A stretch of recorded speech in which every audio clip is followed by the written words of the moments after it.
Rowdy sheeter. ఎవరు వాడు? గంజాయి బ్యాచ్. వెళ్తావా? మీరు వెళ్తారా?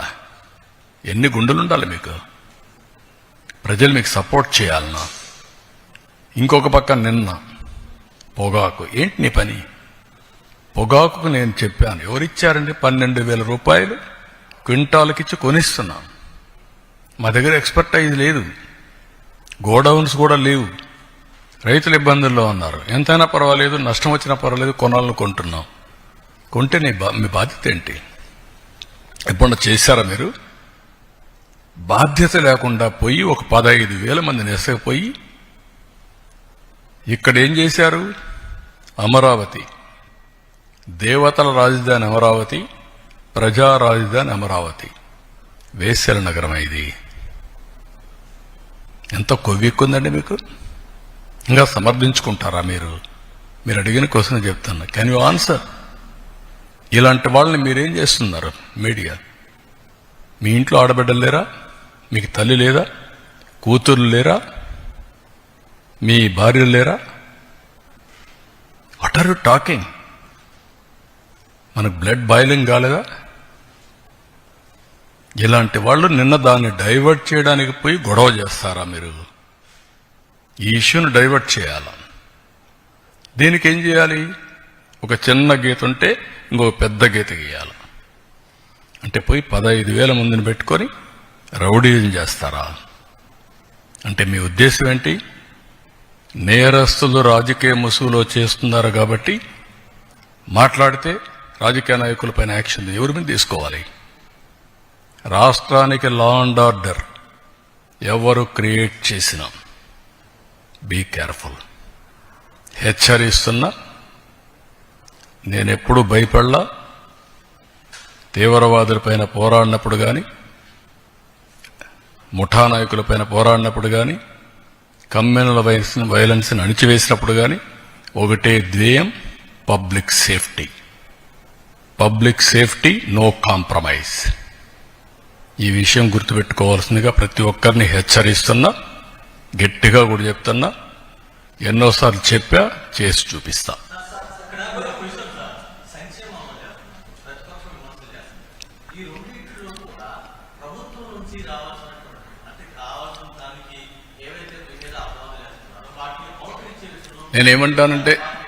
నేనేమంటానంటే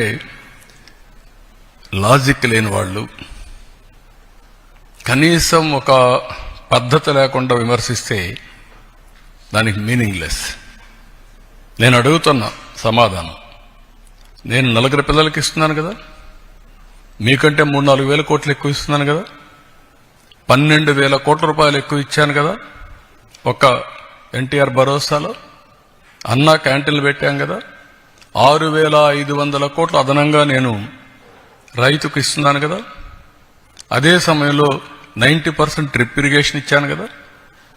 అదే సమయంలో ఎక్కడ ఎంఎస్పి ప్రాబ్లం ఉంటే అక్కడ కొంటున్నాం కదా. కోకో కొన్నాం కదా. మ్యాంగోకు 4 రూపాయలు కేజీకి ఇస్తున్నాం కదా. పొగాకు కొన్నాం. ఇవన్నీ కూడా మీరు గుర్తుపెట్టుకోవాల్సింది. కొంతమందికి విష ప్రచారం చేసి, రౌడీజం చేసి, దౌర్జన్యం చేసి పెత్తనం చేయాలనుకుంటున్నారు. ఆ ఆటలు నా దగ్గర సాగవు. నేను ఐఎమ్ వెరీ క్లియర్. మళ్లీ చెప్తున్నా, మీ ద్వారా ప్రజలకు కూడా చెప్తున్నా. ఇంతవరకు నా మంచితనాన్ని చూశారు. తోక తెప్పితే మాత్రం పబ్లిక్ సేఫ్టీ కోసం ఎవరిని ఉపేక్షించడం. అందరికీ గుణపాఠం ఉంటుంది.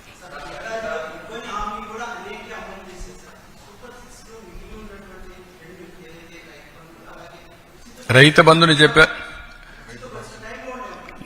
అందుకే రైతు ఇచ్చేది అన్నదాత సుఖీభవ 20వ తారీఖున గవర్నమెంట్ ఆఫ్ ఇండియా వేస్తారు. ఫస్ట్ ఇన్స్టాల్మెంట్ మేము కూడా ఆ రోజు చేస్తున్నాం. రేపు ఈ నెలే. రెండోది ఆగస్టు 15న ఆర్టీసీ ఉచిత ప్రయాణ సౌకర్యం కూడా ఉంటుంది. ప్రిపరేషన్స్ అవుతున్నాయి. ఆ రోజు లాంచ్ చేస్తున్నాం. ఆడబిడ్డనిది P4కి లింక్ చేశాం. ఉద్యోగాలు పెద్ద ఎత్తున ప్రయత్నం చేస్తున్నాం. స్కిల్ డెవలప్మెంట్గా నిరుద్యోగులుతుంది లింక్ చేస్తాం. కాబట్టి 6 సూపర్ 6 అయిపోయినాయి. గుర్తుపెట్టుకోండి. ఇంకెవడన్నా సూపర్ 6 మాట్లాడితే అతనికి నాలుక మందం తప్ప ఇంకోటి కాదు.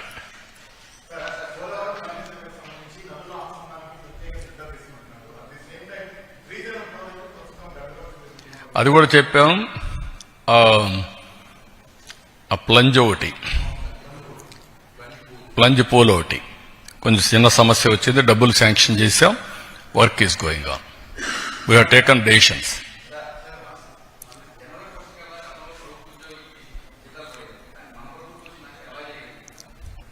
నేను ఒకటి కాదు, మీరు గుర్తుపెట్టుకోవాల్సింది, ఇబ్బందులు చాలా ఉన్నాయి. దిగమింగి అనునిత్యం రోజుకు 1 గంట అయినా నేను ఫైనాన్స్లో కూర్చొని మాట్లాడుకుంటున్నాం. ఏ విధంగా చేయాలని అన్నీ ఆలోచిస్తున్నాం. అది కూడా ఒక రైట్ టైంలో మీతో మాట్లాడతాను. ఒక 11 సీట్లతో బుద్ధి చెప్పిన తర్వాత కూడా బుద్ధి మారకుండా ఏ విధంగా వీళ్ళు అడ్డపడుతున్నారో రైట్ టైంలో I will place before you with documentary evidence. అది ప్రజాద్రోహం. నేను ఆస్తులు తాకట్టు పెట్టడంలా, మద్యం ఆదాయాన్ని తాకట్టు పెట్టడంలా, కానీ ఒక క్రెడిబిలిటీతో ఎక్కడ కూడా సంక్షేమం ఆగకూడదు. అభివృద్ధి ఆగితే ఆదాయం తగ్గిపోతుంది. 2 బ్యాలెన్స్ చేయడానికి సమాంతరంగా తీసుకుపోతున్నా. దాని మీద ఎన్ని ఆటలాడాలన్నీ ఆడుతున్నారు. రైట్ టైంలో మీకు చెప్తున్నా. ఈరోజు అందుకనే జీతాలే కాకుండా పెన్షన్లు కూడా రైట్ టైంలో ఇస్తూ అందరినీ ఎక్కడికక్కడ చెప్పిన హామీలు ఎవరికి ఏ ఇబ్బంది లేకుండా చేస్తున్నాం. ఈవెన్ ఇన్ఫ్లేషన్ కూడా మనది లోయెస్ట్.